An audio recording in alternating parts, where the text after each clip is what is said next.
Hello दोस्तों, मुंबई के दलाल street से ऐसी खबरें आ रही हैं कि सेबी और फॉरेन पोर्टफोलियो इन्वेस्टर्स के बीच में तनातनी चल रही है। दोनों के बीच में रिश्ते उतने अच्छे नहीं हैं जितने हम समझ रहे हैं, और इसका जो सबसे बड़ा कारण है वो है मार्जिन नेटिंग।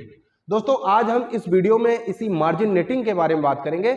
मामला थोड़ा सा टेक्निकल है, तो इसको ध्यान से देखिएगा और पूरा वीडियो देखिएगा, जिससे आपको अच्छे से समझ में आ जाए कि मार्जिन नेटिंग क्या है, एफपीआईज इसका प्रयोग कैसे करते थे, और सेबी ने ऐसा कौन सा रूल बना दिया है जिसकी वजह से एफपीआईज अब मार्जिन नेटिंग नहीं कर पा रहे हैं, तो उनको तकलीफ हो रही है। तो आइए बात करते हैं। मार्जिन नेटिंग को समझने के लिए सबसे पहले पुराने नियम को समझना पड़ेगा। जैसे कोई एफपीआईज का ग्रुप है और उसकी 2-3 एंटिटीज हैं। एक एंटिटी है उसकी सिंगापुर की और एक उसकी है फ्रांस की, लेकिन वो भारत में भी फ्यूचर एंड ऑप्शंस का ट्रेड लेना चाहती है। तो ठीक है, कोई बात नहीं, वो भारत में फ्यूचर्स का ट्रेड ले ले। मान लीजिए उसने 10 करोड़ का ट्रेड ले लिया और ये वाली एंटिटी इसने 8 करोड़ का ट्रेड ले लिया। अब चूंकि कंपनी एक ही ग्रुप की है, तो इसको जो मार्जिन देना पड़ता था और इसको जो मार्जिन देना होता था, ये दोनों आपस में स्वैप हो जाते थे। चूंकि इधर सेल की पोजीशन बनी हुई है और इधर बाइंग की पोजीशन बनी हुई है, तो दोनों स्वैप होकर 10 करोड़ और 8 करोड़ बचते थे 2 करोड़ रुपए। यानी जो रिस्क इधर है उसको कवर कर रहा है, हेजिंग हो गया। यानी टोटल मार्जिन किस पर लगेगा? 2 करोड़ पर लगेगा।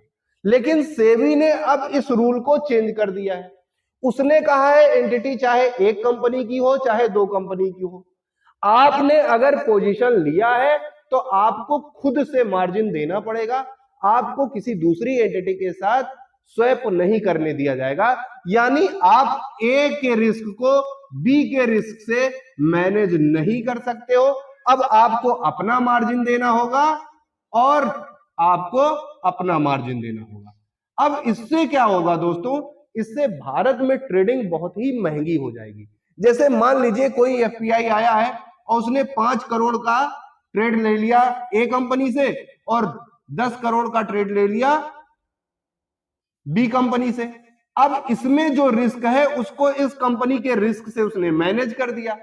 अब टोटल 5 करोड़ बचा, क्योंकि 5 करोड़ तो इधर से इस 10 करोड़ वाले रिस्क से मैनेज हो जाएगा, हेज हो जाएगा। तो टोटल मार्जिन उसको 5 करोड़ के ट्रेड पर ही देना पड़ेगा। अब क्या होगा कि जब मार्जिन आप स्वैप कर ही नहीं सकते, हेजिंग को इस तरह से माना ही नहीं जाएगा, एक ही एंटिटी की हेजिंग को माना जाएगा, दूसरी एंटिटी से स्वैप नहीं होगा। तो अगर 10 करोड़ का आपने लिया है तो 10 करोड़ के लिए मार्जिन आप देंगे, और 8 करोड़ का आपने लिया है तो 8 करोड़ का मार्जिन आप देंगे। यानी जो स्वैप होके 18 करोड़ 2 करोड़ हो जाता था, अब वो 18 पर पूरा मार्जिन देना पड़ेगा। दूसरे अकाउंट से किए गए किसी भी ट्रेड से रिस्क मैनेज नहीं होगा। इससे क्या होगा कि एफपीआईज को हर जगह पर मार्जिन रखना पड़ेगा, हर अकाउंट पर मार्जिन रखना पड़ेगा। तो अनलिमिटेड सौदे जो डाले जाते थे उनके द्वारा, अब वो नहीं डाले जा पाएंगे। इसी बात का दर्द है एफपीआईज को। वो एक दूसरे अकाउंट के साथ अपने सौदे को हेज नहीं कर पाएंगे, और जब हेज नहीं कर पाएंगे तो उनको अलग से मार्जिन मनी लाना पड़ेगा। यानी जितनी संख्या में वो ट्रेड करते थे, अब उनको और ज्यादा पैसे की जरूरत होगी, तो वो ट्रेड अब नहीं हो पाएगा। यही है सेबी और एफपीआईज के बीच का विवाद। एफपीआईज कह रहे हैं कि उनको ये मार्जिन नेटिंग की छूट मिलनी चाहिए, और सेबी कह रहा है कि अब ये पॉसिबल नहीं हो पाएगा। अब अलग अलग सौदे डालने के लिए अगर आप अलग अलग अकाउंट यूज करते हैं, तो जो भी हेजिंग होगी वो उसी अकाउंट से होगी, एक दूसरे अकाउंट के साथ हेजिंग नहीं हो पाएगी। दोस्तों, उम्मीद है कि ये वीडियो आपको समझ में आई होगी। अगर आई तो इस वीडियो को लाइक करिए, हमारे चैनल को सब्सक्राइब करिए। मिलते हैं अगले वीडियो में, तब तक के लिए जय हिंद, जय भारत।